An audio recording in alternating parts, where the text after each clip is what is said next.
টিভিতে কিভাবে ST cap লাগাবেন দেখুন। সিআরটি টিভিতে এসটি ক্যাপ লাগানোটা শিখুন। এর জন্য এসটি ক্যাপের নিচ দিয়ে একটা স্ক্রুড্রাইভার দিয়ে আরেকটি স্ক্রুড্রাইভার দিয়ে বডির সাথে শর্ট করে দিবেন।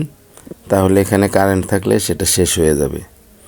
ফায়ারিং দিয়ে কারেন্ট শেষ করে তারপরে এসটি ক্যাপের নিচে পিন লক করা থাকে, এটা স্ক্রুড্রাইভার দিয়ে সারিয়ে দিবেন, খুলে যাবে। তারপরে যেখানে এসটি ক্যাপ লাগানো থাকে সেখানে ময়লাগুলো পরিষ্কার করে নেবেন।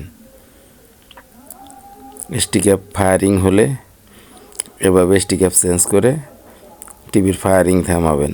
টিভিতে যদি চার্জার টাস্টার শব্দ করে তাহলে এখানে এসটি ক্যাপ চেঞ্জ করতে হয়। এই এসটি ক্যাপটার কারণেই এখানে কিন্তু টাস্টার শব্দ করে বা ফায়ারিং হয়, এজন্য এসটি ক্যাপটা নতুন লাগিয়ে দিলে ঠিক হয়ে যায়।